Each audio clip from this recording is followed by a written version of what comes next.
Halito Tribe, it's your boy Chief Cali checking in once again for another episode of Our Story, 1977 Roots. We're in season 2. Now, as we go into this episode, I want to run you back a little bit and I want you to pay attention to some things. In season 1, I want you to remember that Dr. King in 1968 was leading a movement nicknamed the Indian Civil Rights Movement. Now, inside of this movement, you have to ask yourself, why were these people fighting for Indian civil rights? 100 years later,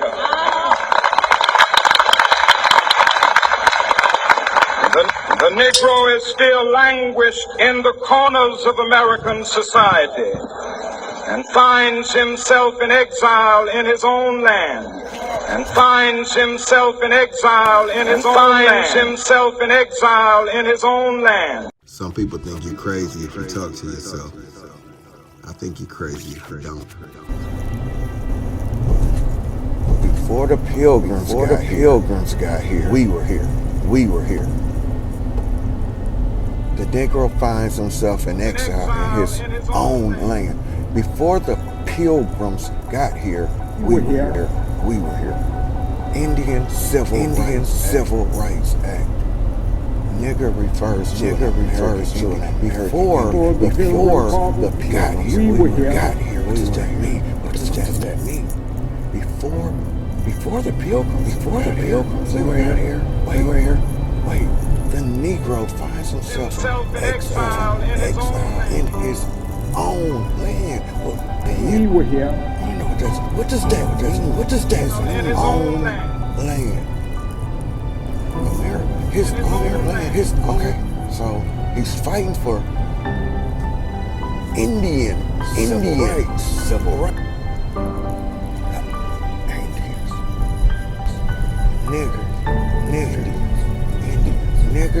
Indians, Same thing. Before the Pilgrims got here, we were here. Nigger, American Indian. The Negro finds himself in exile in his land. So we're gonna go fight for American Indians. Because the American Indians are niggers and are Negroes, and Negro find himself in exile in his own land because before the Pilgrims got here, we were here.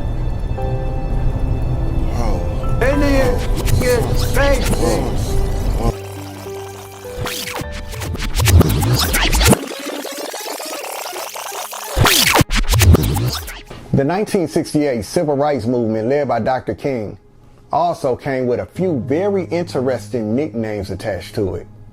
Nicknames such as the Indian Civil Rights Act, the Indian Bill of Rights, and there was also a fight for public Indian housing, also known as the Fair Housing Act of 1968, and today known by many as HUD or Section 8. Indians.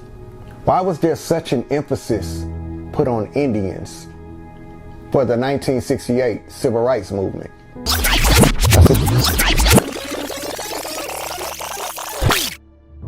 So in season 1, the tools that I was showing you that were used against the reclassified American Indian Negro of North America, one of the things was definitely reclassification. The American Indian Negro of North America was reclassified. Why was Dr. King and all of those people fighting for Indian civil rights? So in season 2, and even in this episode right here, as I talked about tools being put in place, I'm going to show you some more tools that were put in place. One of those things was a thing called propaganda. And also, coming along with that propaganda was television. Wait a minute, not just television, color television. Check this out. This program contains subject matter and language that may be disturbing to some viewers. Viewer discretion is advised.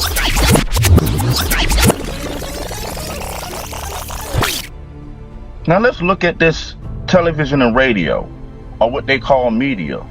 Have you ever did the history on that to find out what it really is? Because when you study the TV and radio, you'll find out its first uses were for propaganda. What do they call it? Television programming, radio programming. Now ask yourself, who are they programming? We went from a society where television was considered a luxury to the government made sure they put a television in every household. Why is this? To control what you think and how you think. To the point, once the television got color, you started seeing people that look like us, but in negative lights. To control the narrative. How else can you make people believe when something happens to one of us, it doesn't matter? Because if all they see on TV and all they hear on radio is kill this, sell that, what do you think gonna happen? They don't know our story. Yeah. They don't know what we've been through, baby. They're all on the outside looking in. But we still gon' do what we want to.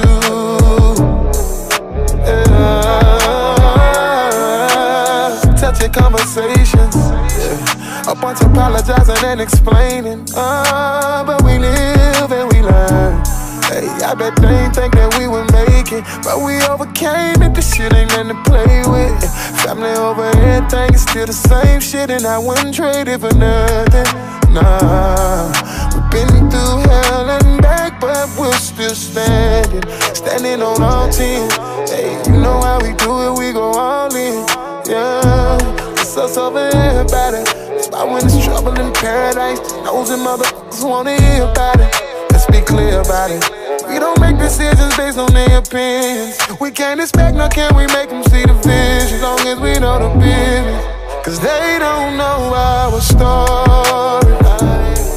Yeah. They don't know what we've been through, baby. They're all on the outside looking in. But we still gon' do what we want to.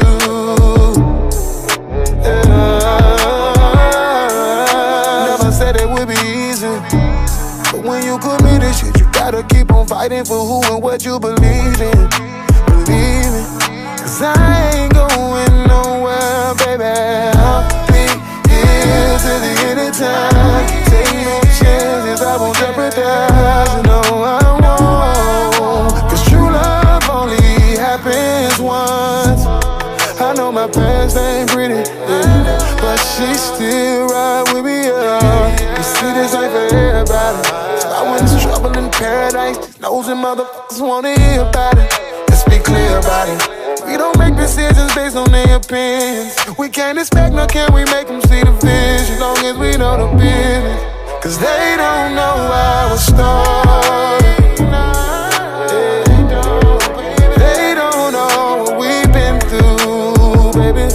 I know they don't. They're all on the outside looking in. But we still gon' do what we want to.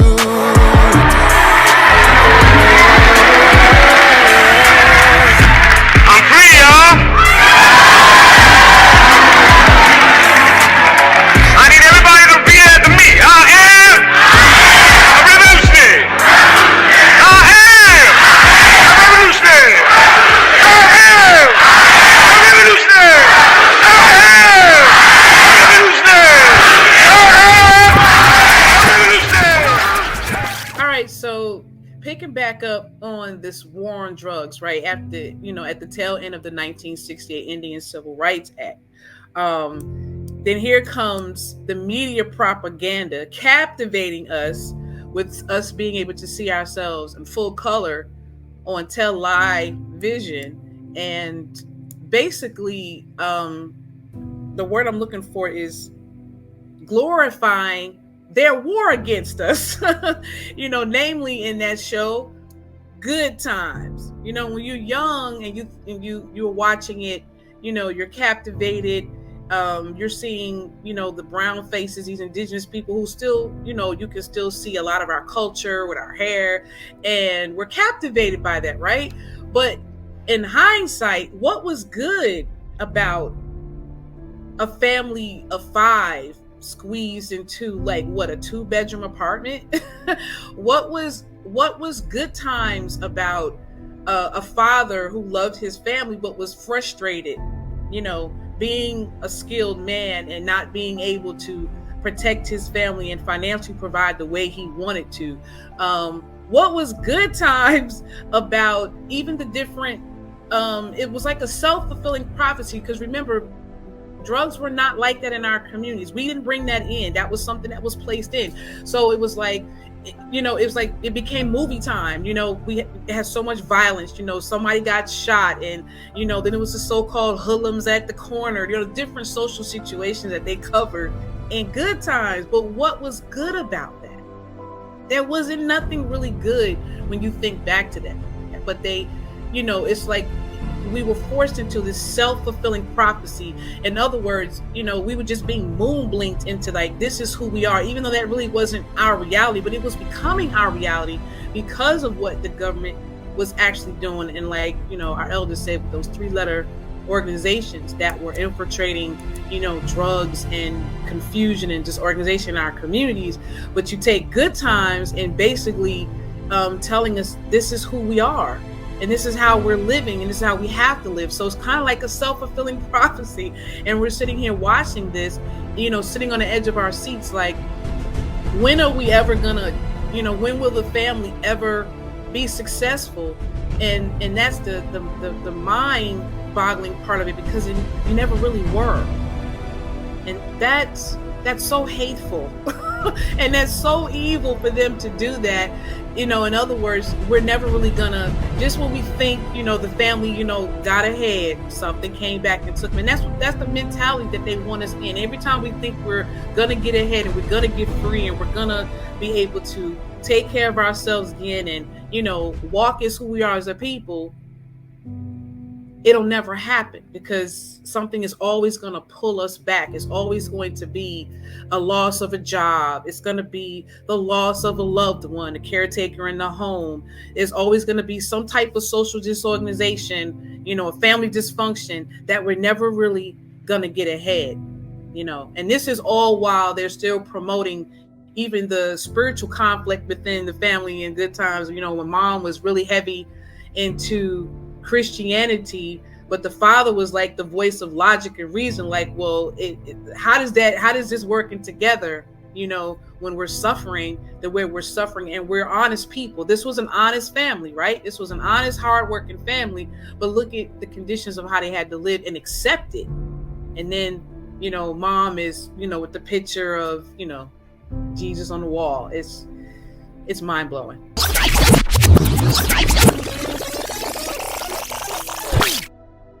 Chief, one of the things that, because I grew up in that time, when TV went from black and white to color, the prisms were different. And as a young child, I guess we became captivated in this. But the biggest part that stands out is, just using Good Times as an example. Good Times, you're talking people living in a project. And when you look out the windows of the project, they got to be on the 20th floor. There's nothing good about that. It was a 2-bedroom apartment, and they were there. Now, you take it one step further, because there was a spinoff. You had the Moving On Up with Mr. Jefferson, which was really interesting. He had his own business. Think about this. He had his own cleaning business, but he lived in a upward scale, little bit, I would say upward scale apartment that had integrated people in it. He didn't do the things like Archie Bunker did. Archie Bunker lived on a street. He had a house, and he was he's a bigot. And it shows you the comparison of what they thought. They would keep that urban project thing going, the theme, both rich and poor, doing the same thing. But in the mainstream so-called light-skinned community, they had homes. So there's something to really think about. And it's like, wow, that dynamic is really something. And I look at the 70s movies when they started coming out. There's movies that stuck with me, and actually there's a couple movies that I watched that were black movies. Boys and Company C. It was a movie that came out in the 70s that really played a part on me wanting to go into the Marine Corps. And I actually signed up to go in the Marine Corps, but they wasn't giving any bonuses, so I walked away and went into the Army. But saying that, seeing our people in a different light really made a big difference, because it wasn't just I don't know how to say it. It wasn't just they had no purpose. They showed purpose, if that makes sense. And so I look at that time period really interesting, because in the 70s, you had an influx of immigrants. Then it was the Polish. A whole bunch of Polish people were coming in, and they were taking over the neighborhoods. I was 9 years old when I first moved into an integrated neighborhood. Before that, the only time I ever saw a person of non-color was the insurance man who came around and collected 25 cents from my grandmother. Before that, they weren't in there unless they was going to the speakeasies at night or doing something like that. We got prepared because of the think tanks that have been working 20 years ahead, saying if we do this and we do this, we'll get to move them in that direction. And they use media at its best to shed that light.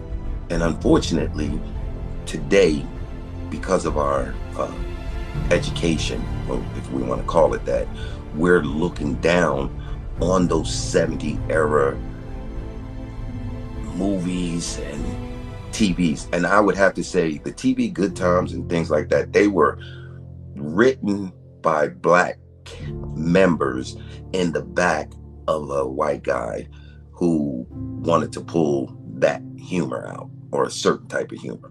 But those black filmmakers who were trying to tell our story, I think then they were really trying to tell what life was like being who we are.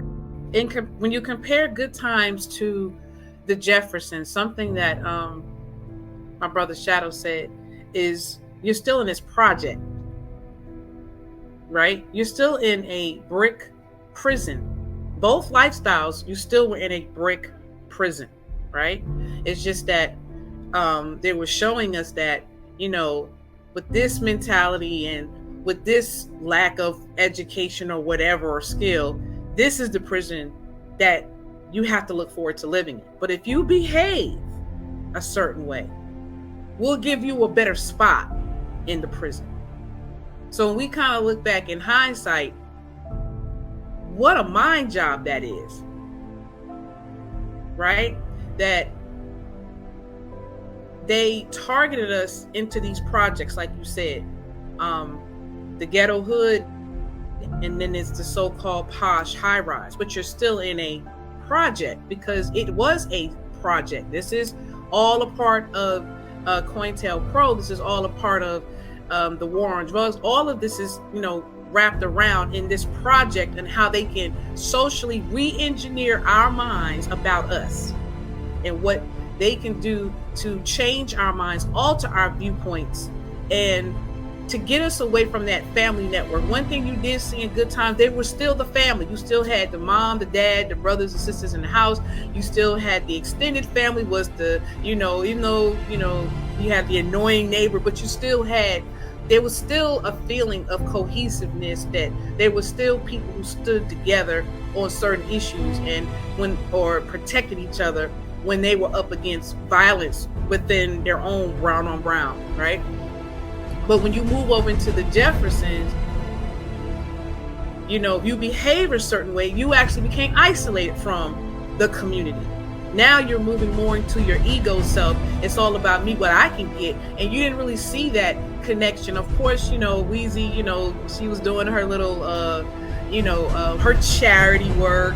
to feel good about, sharing some of her wealth and things like that. But she still lived a very pampered and posh life. She didn't really have to, thinking about her, the mother of the Jeffersons, and then you looking at the mother of Good Times, big difference, right? It's a big difference in that. And the big, what the separating piece of that is behaving a certain way. You have to behave. And then these circles will open up for you.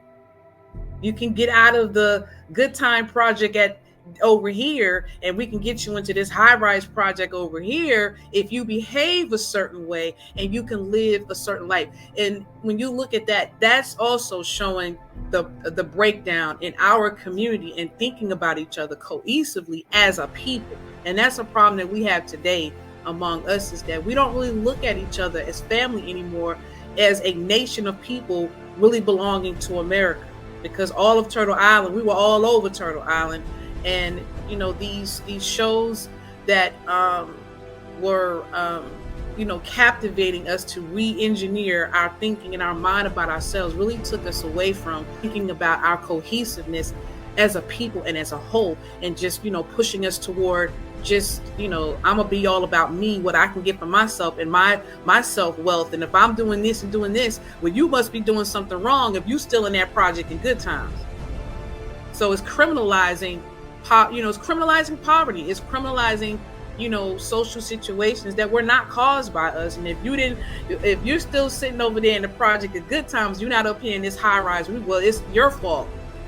You did something wrong. I did something right, and that's why I'm here. So I have a better reward while you're still being punished. So, and that's where we kind of see the split between us as a people, where some of us, have arrived and, it's all about us. And we forget about so many of our brothers and sisters as a result of this war on drugs and, the crimes of the United States government against us in the 70s. And we're all locked down. And you see that, in collegiate circles where, people who look like us, the gatekeepers, they look down on that. You did something wrong. And I'm not saying everybody who's locked up, you didn't do something wrong, but that's a system that was created. So they got us to criminalize each other. So they don't even really have to do it. They just socially engineered and socially conditioned our mind to think about ourselves and separate our thinking. So we start getting into these little pockets of privilege, and you're in that Good Times project because you didn't behave and you weren't doing the right thing. So you get stuck there. But because I behave, I'm accepted.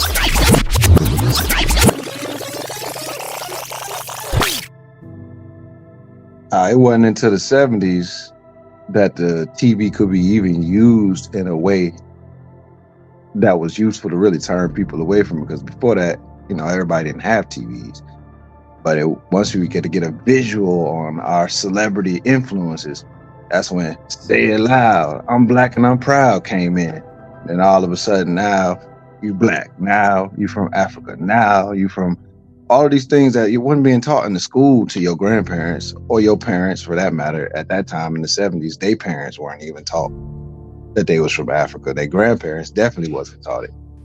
In Chicago, my mother was like a single lady, but my dad was still around. So when you're looking at TV and you see what Good Times,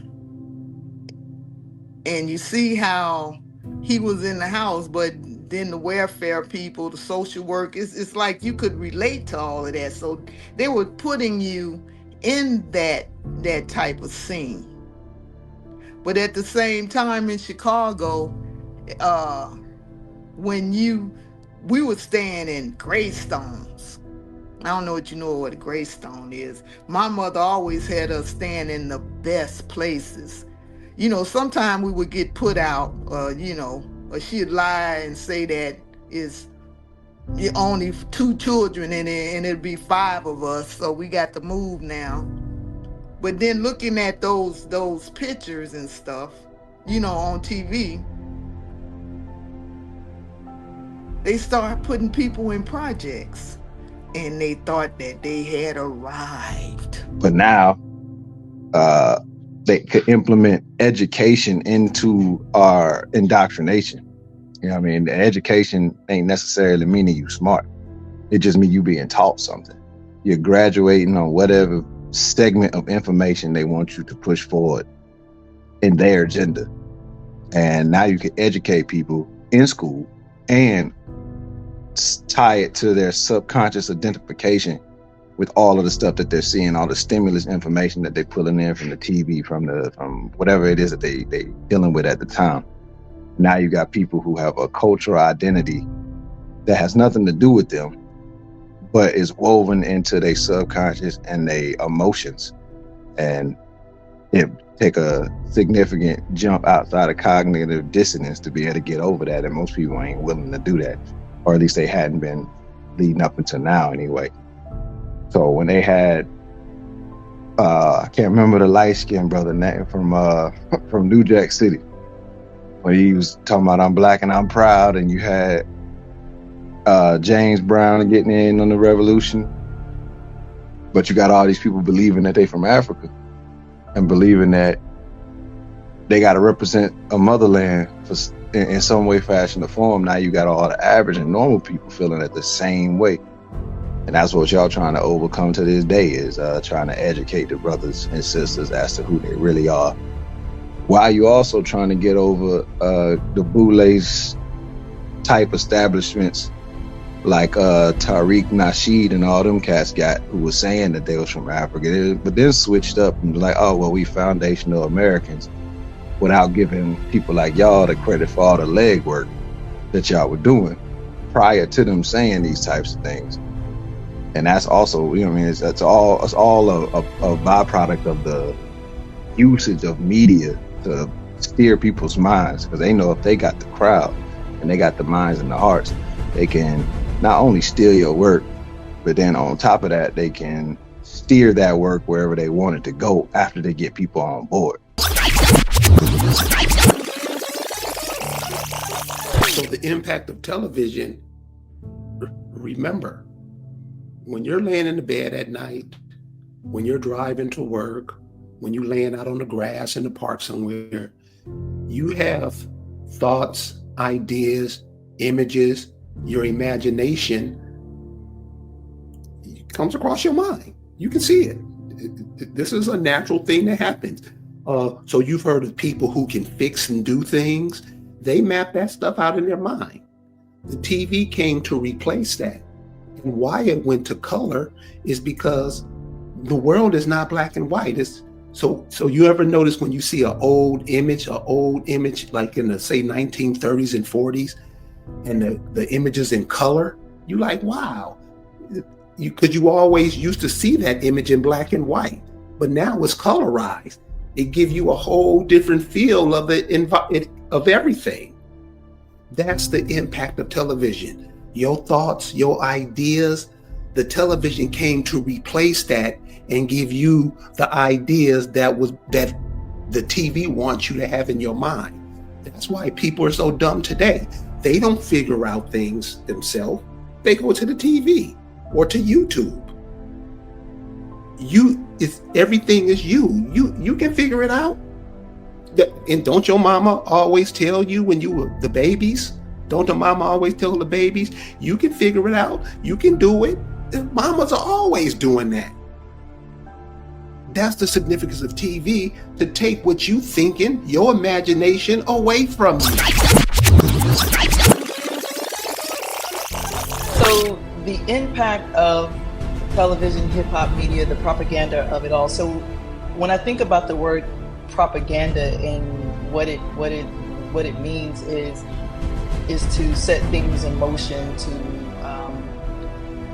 set forth certain agendas or certain things that you want to take place, precedents that you want to set. And when we see the propaganda that was institutionalized in our communities in the 70s, even via media, I know we talked about the television show Good Times. That honestly was not one of my favorite TV shows. Even to this day, I cannot stand Good Times, because it for me, it made me feel like, again, we have come from one level to another level to another level, and this really the same levels where we're not even moving in any great general direction collectively. And I think those types of TV shows help kept us in a certain mindset to where we always struggling and surviving and pushing and and all those things. So you look at the words, even from the song of Good Times, scratching and surviving, holding my head up, I'm hanging in the child line. So all of these things are saying like, well, okay, we struggling, we still don't have anything. Our men are being locked up, in the child line. That's what that line meant. If you're in the child line, that means you're in jail, you're in prison. I'm an ex-CO of for like 20 years. I did corrections from state, federal, and local corrections. So I understand a lot of that back part of it. And looking at those words from that TV show, it to me it just kept us in a state of I want to say disrepair. That may not even be a word, but it just kept us in a state of disrepair where we couldn't repair ourselves, or we wasn't even trying to maybe repair ourselves because we was looking at the same struggle that was going on in our very lives. So when they say, does life imitate art or does art imitate life? I think it's a dual connection there. So we're looking at these things on TV, but we also going through the same shit at the same time. So it resonated to us and for us because a lot of us was struggling at the very same time. And to me, it just kept us in a perpetual cycle that look, we're never going to get out of here. We're never going to make it. And then you add the whole religious piece to it. Even I'm just gonna stick with Good Times. You add the whole religious piece with it, and where Florida was.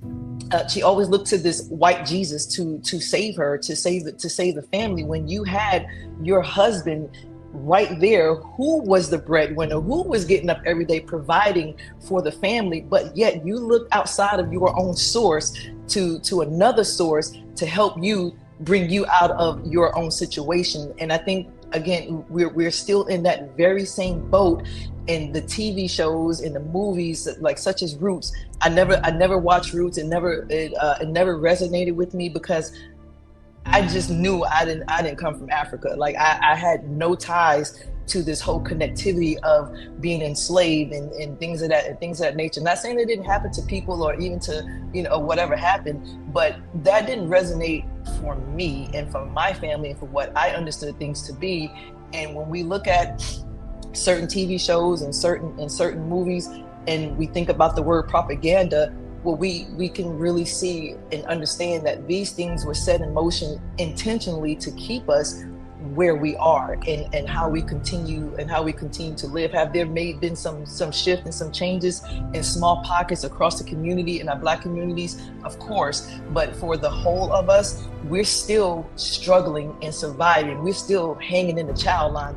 Black people, melanated people, all in one area in these high rises. And it's like, you thinking that's a better life, and you don't know from you on the elevator, you going on the elevator, you don't know where you can get raped, killed, murdered, beat on the way up to the house, up to your Cabrini. My cousin stayed there. We had to be out from over there before 6 o'clock. We had to be home. And if you stayed later, we had to spend the night. So they did a lot of things with that television, and you thinking you living the American dream, and even in New Orleans, the projects. We went from staying on Baron Street, moving into the project. And that's where my sister lost her life.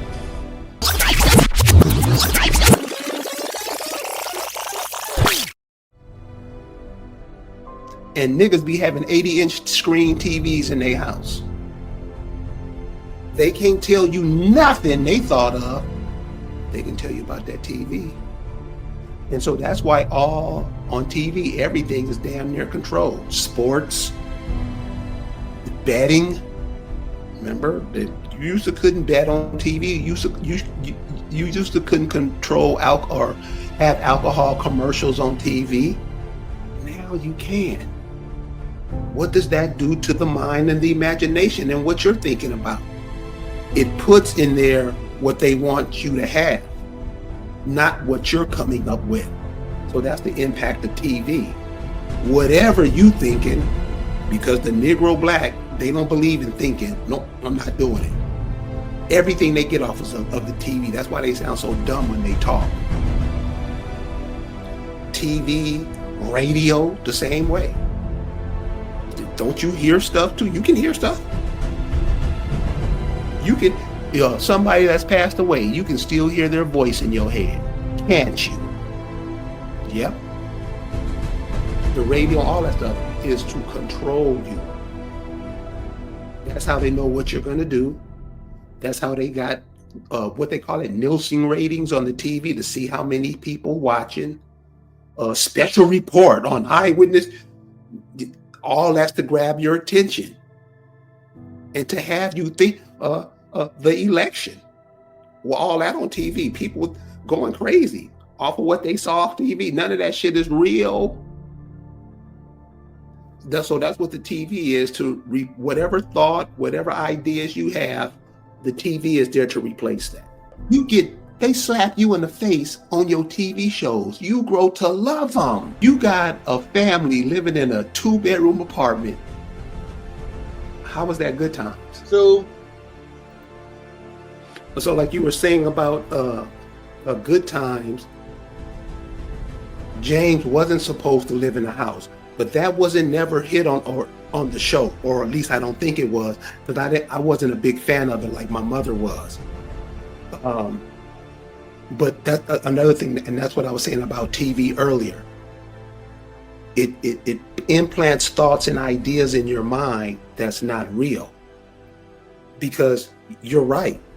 You lived in the projects. That's assistance. But making it seem like James was working and they were, just hustling through, you're absolutely right. But see, the show never talked about that. Being on public assistance. Because how was James there working? And so that's what I mean. They can change our minds and make us think certain things where people get, I can say what I want. No, it's the TV controlling the way you think and feel about everything.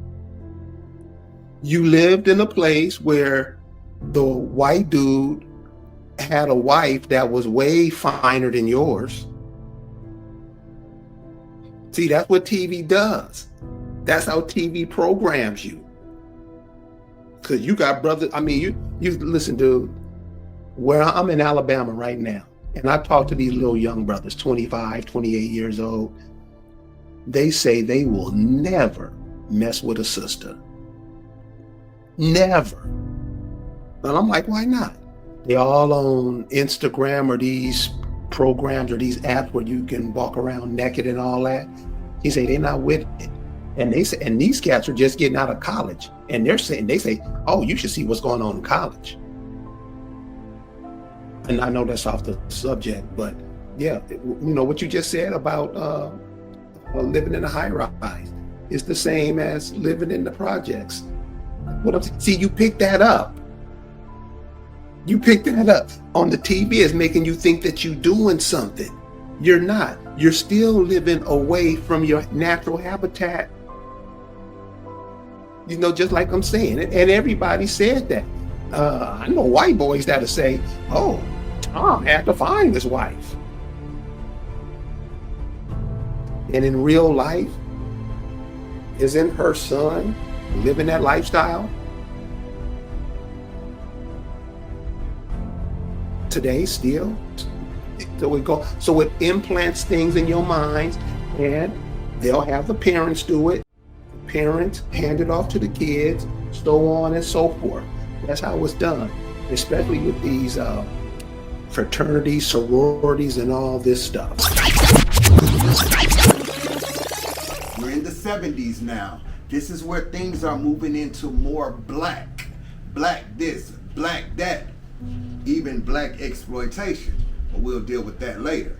But I want you to pay attention to propaganda put into our faces that further moved us away from 1968 Indian civil rights.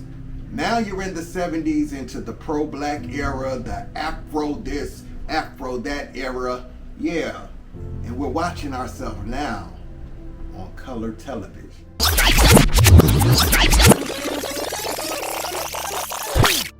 This whole propaganda thing, one of the things I learned about it is first of all, it's a neutral word. It's usually we think of propaganda in a negative because the information given through the propaganda is something that is usually meant not for our good or to support somebody's agenda that it might be contrary to yours. But I'm finding out after looking into a guy named Edward Bernays who wrote the book on propaganda, and they neither saw this as good or bad. Kind of like they liken it unto a knife. A knife can cut your food, or it could be used to commit a murder. It's just a tool. So everybody engages in some form of propaganda. But then we come down to the intent. Once these great scientists, because y'all do realize, I mean, we're studied. Everybody is studied. And they study these populations. They study you. And so when understanding that groups will often do what is perceived as popular or advantageous to the group, will usually respond. Like if you pick a person to look a certain way and you say, well, that's fashion, that looks good, the group will usually go along with it. And they realize this. And you're talking about a time when Edward Bernays and all these guys, we're talking about way long time ago. We're talking about, coming out of the Great Depression and coming out of the World War II is when I really think that things seem to ramp up, because it wasn't just propaganda on one group. It was propaganda on all Americans going into the Cold War. The whole hate Russia and communism type of thing. Not saying, I love it or whatever. I'm just saying this is what was pushed on the American people to get the people behind what was already perceived to be the best course for America by a few. That in and of itself is what they're using. That motivates them to use rather propaganda to get the population to support what it is a few want. And this is why it's perceived as an evil thing, because it's often called public relations. And it's how the public will view a thing. So if you can make it look cool to a certain group, and that becomes what the cool or the popular people in that group see, and whatever those people respect, then the group usually follows those few people. You can predict their buying habits. You can predict even crime. You can predict how they will act by promoting these different things.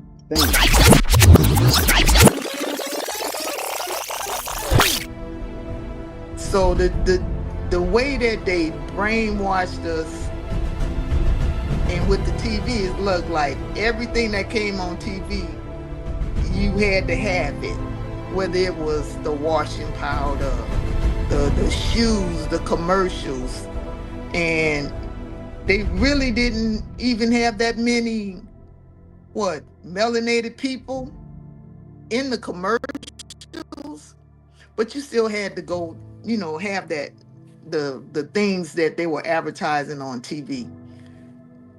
The television, it really did a job. And that's the thing, whereas they studied us. They studied us. They know what we like, what we don't like. They got universities that get paid to research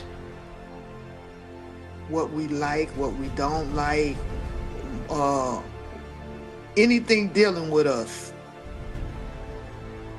They research us. So why can't we study ourselves? We still trying to be a rose that grow from the concrete when it's so fucking hard to even have those things, and where we want to be better and do better, but it's just something that keeps us at a level to where we can't even rise above and be where we truly need to be and where we should be to be a better path for our future generations. So one of the episodes with Good Times, I specifically remember, because I remember these shows coming on. I watched them in real time. So you had Good Times, What's Happening, and I think even with the show What's Happening, there was a little shift in the family dynamics of What's Happening, as you can see even with Good Times. Let me go back to that. So with Good Times, you had the mother and the father in the home, versus with What's Happening, you had the mother only in the home. The father was in and out of the family, but he had a small presence there. But the mother had her own home.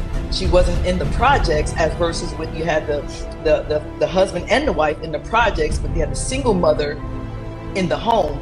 So with just between those two shows and the time frame of those shows, it showed me in retrospect that you can have a home, and I'm not pushing single motherhood, of course, but you can have a home and not be struggling and still have a better way of life for your children. Because Mother Mabel, she was trying to give her children a better way of life off the streets of LA, versus Florida and James, where they wanted to make sure their children wasn't being involved in the gangs with the gangster disciples in Chicago with in Good Times. But there was one particular episode in Good Times that always will remain with me, where James, they were short for the rent, and James went out and played pool.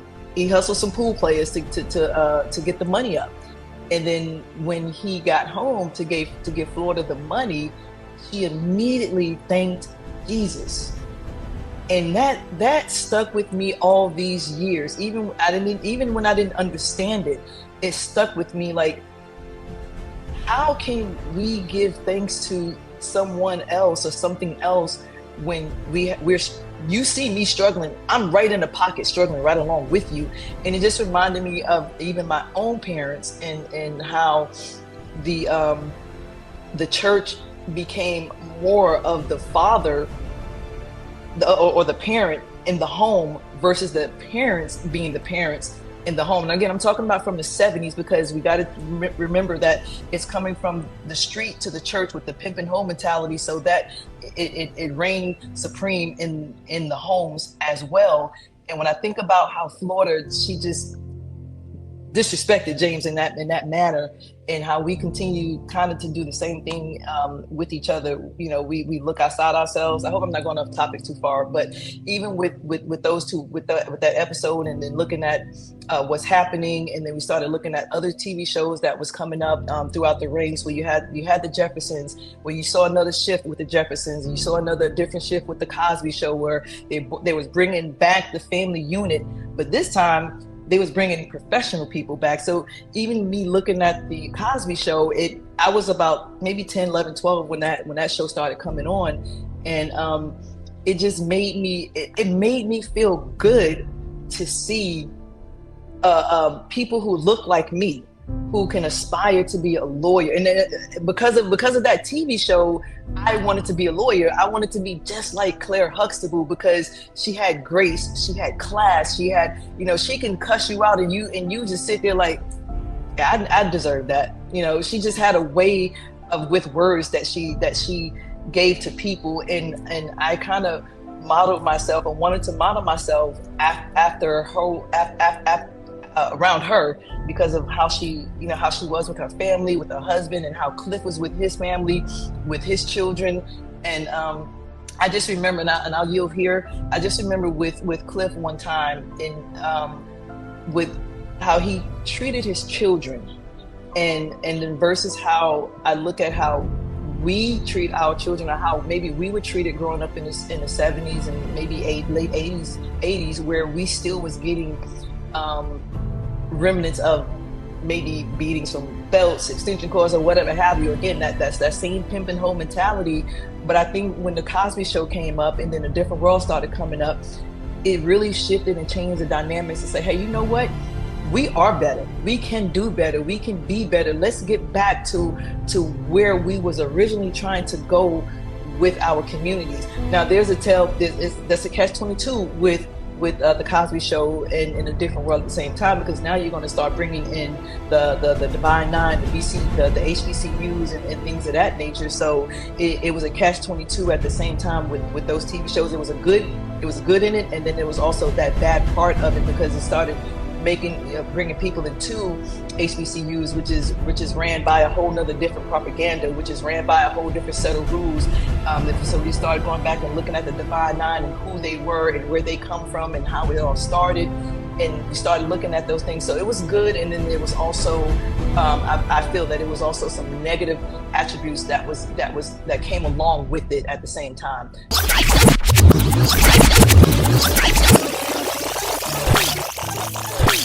So let's talk about U.S. propaganda. In Germany, and I thank God that we had a foreign exchange program at the school I went to. In Germany, they teach these children U.S. propaganda.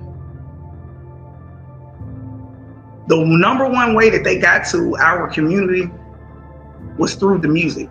The music we listened to back in the day, it had meaning. It had a certain beat to it, a certain frequency. The music we hear now, that's a completely different tone and a completely different frequency. Now, don't get me wrong. I love Megan Thee Stallion music. I've been in Memphis. I'm a Glorilla fan. But as a mother, this is where we mess up. And I'm only talking about black women because I'm a black woman. It is our fault. A large chunk of that is our fault. We are supposed to be the ones raising these children. We are responsible for what they are exposed to. Now, I took cybersecurity, so they taught me a lot of things about internet safety. But what it also teaches you is U.S. propaganda and how they use the media to infiltrate your home. Because the first thing you do is let your kids watch TV or play with an electronic device, listen to music, and you're not monitoring it. A prime example of that would be Cardi B. Y'all remember the WAP song came out? That's my song, but hold up. I'm an adult. My kids are children. They have no business listening to that. Now, people are upset, blaming these entertainers, but I blame the parents. Because y'all seen Cardi B listening to the song, but when her daughter walked in, what did she do?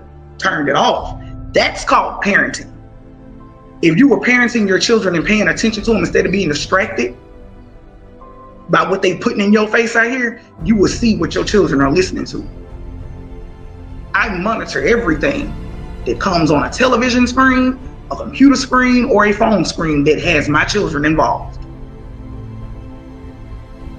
I let my kids watch cartoons thinking it was safe because I had a parental lock.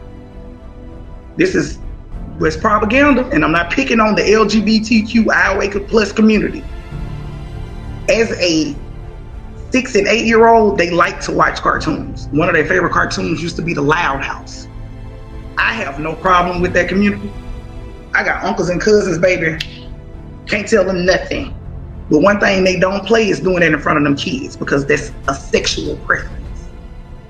Why would you put in a cartoon that the little black boy has to have 2 dads? That's not even appropriate for children to be looking at. Why is it in a cartoon? They infiltrate your children through the cartoons now. U.S. propaganda is basing that. They're banking on you not paying attention to your children. How many of y'all out here, when they got your child an iPhone or iPad and just let them do what they want to do? How many of y'all are actually monitoring what they're looking at? Do me a favor, for all of y'all watching this.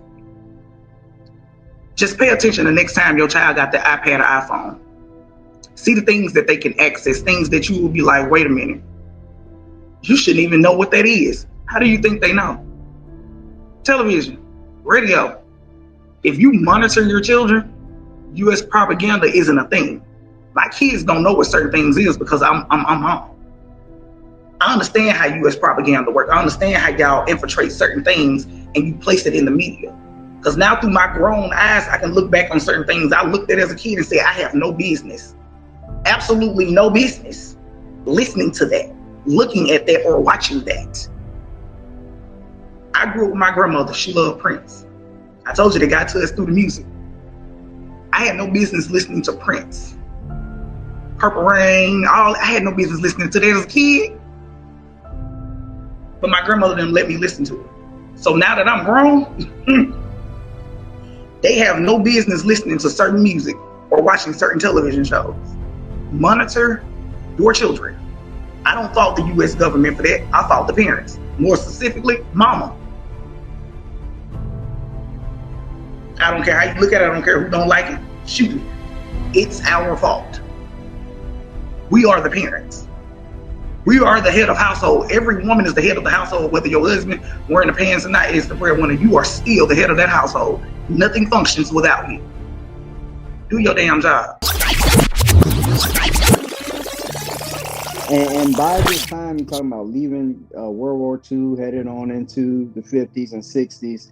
It's not like you had a whole lot of media outlets. I mean, this thing is very much a bottleneck. In other words, everybody is getting their information from pretty much the same sources at the same time, because the government controls the flow of this information through a bottleneck, and that's what people get. And people at this time gotta think they're not like us. They don't have the benefit of receiving too much information contrary to what everybody else is receiving on the television. And television is blowing up. It's the new technology. You got to get one in every house. Everybody has to have one.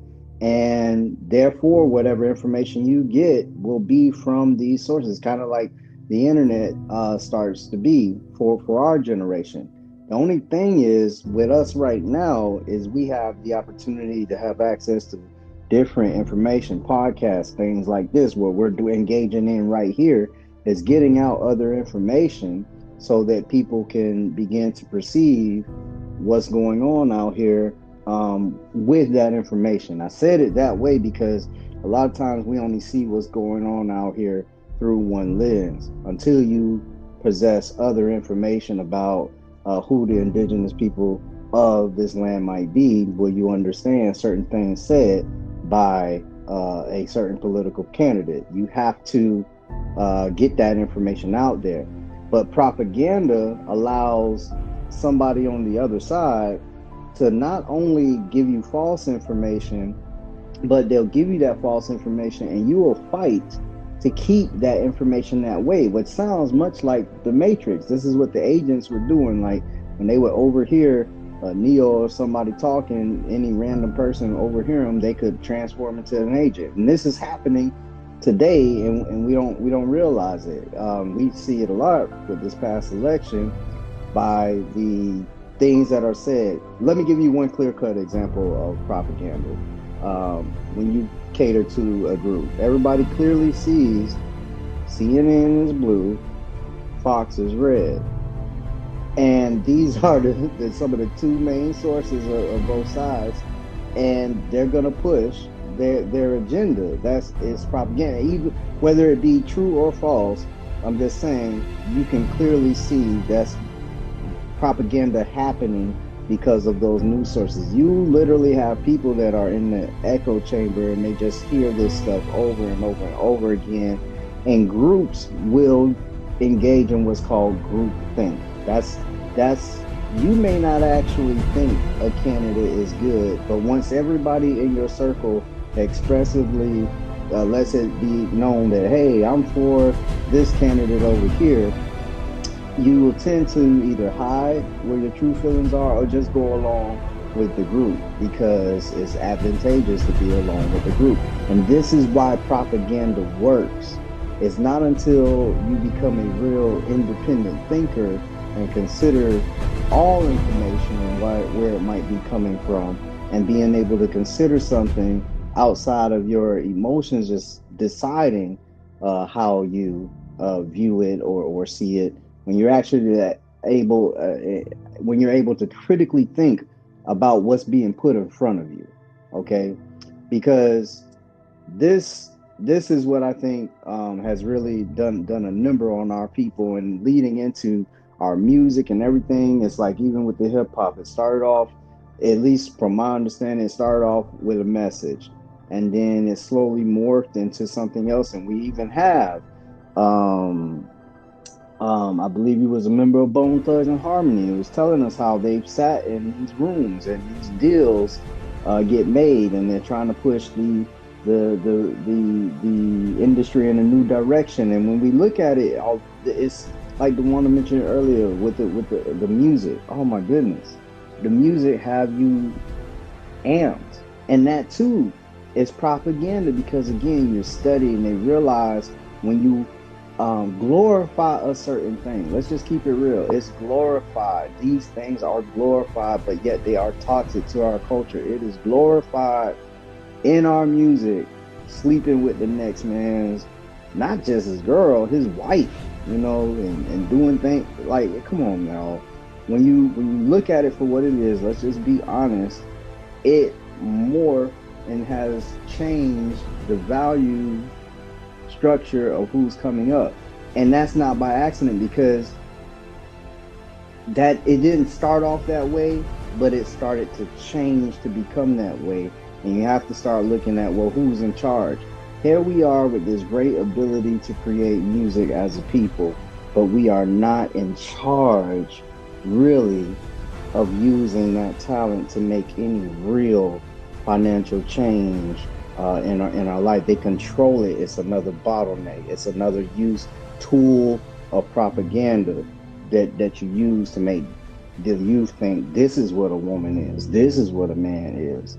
And going in, even into our baby boomer generation that's still among us, they still trust the mainstream media. Like, many of them, talking to them is literally like talking to a brick wall, or, oh, well, that can't be true because CNN said it like this, so that has to be the case, because that's what they're saying on the news. Like, the news has become the new Bible or something for them.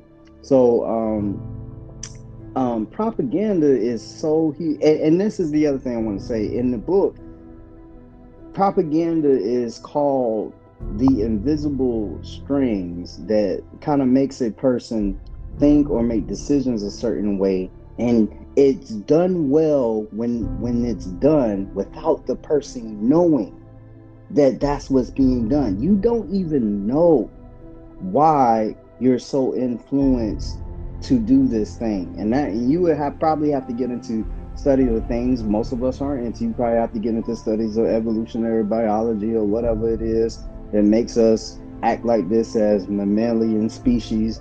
Why we will depend on what the group says and not question what the group says, I don't know. All I know is that we have been studied, and we have to start paying attention and thinking about, why is this the big thing? Like, I mean, and I could be rambling here, y'all, but I'm gonna say this. I remember when I walk into the barbershop, and what do you often hear? The most passionate conversations are not about how to do something in our community. The most passionate conversations are not even about what's going on in the local politics and how we can make change, or how we can get ahead financially. The new ideal I have to put together something, development. No, the most passionate conversations we hear about in the barbershop is about some damn sports team that none of y'all have a chance of getting on, and we say, my team. It ain't, you don't own shit. You don't own none of the team. You ain't got nothing. Bruh, even that feeds that's a product of propaganda. It's cool that, to highlight, and you great in sports and all, but that's not the end all be all. Some of our people are so consumed in that we can't even look at anything else, and that is a product, again, of propaganda. Before, we were sold equality as a thing. Oh man, that just came to equality. Equal to what? Like we got fountains, y'all got fountains. We got a business, we got to deal with ourselves. Like, what is that? I'm looking back on that now. Like, what is equality? What was the propaganda machine behind selling us as a people? I need to be equal with this people. Why would I want to be equal with these evil people? For what? I don't want to be equal with you. Why not just continue working? Oh, but wait, we got this tool called propaganda, and we can make them think that this is the better thing. You know, you can get into Harvard. I don't know, whatever it might have been that they waved before us to look at as the glorious thing, and then we start pushing for that, and now we, probably more screwed up than ever before. It'd been better if we just, looked at where we were versus what they were doing and realized we can do this on our own. We just have to stop being, how do I say? I'll just say wheatback about it and just keep fighting.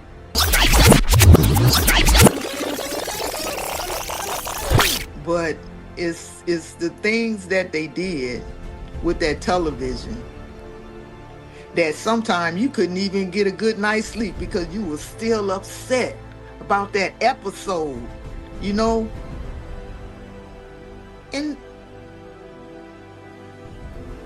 I ain't gonna lie, sometimes I thought it was real when I was growing up, and then I looked at black and white TV, and when the color came, that's when I found out that it was different color people. Me as a child, I thought everybody was black and white like on the TV going as a child, but when that color came in the TV and the programs and finding out the white producers did the programs, and some of them did have black writers writing that stuff because they studied us. So the television,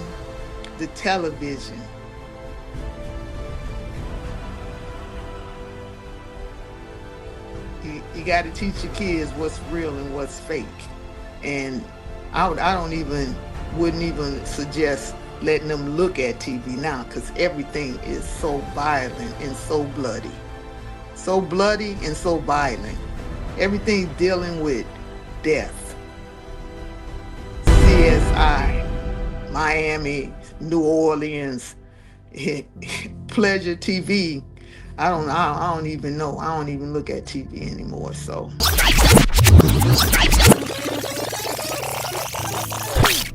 Now, Tribe, as I end this episode off, what I want you to pay attention to is 1968.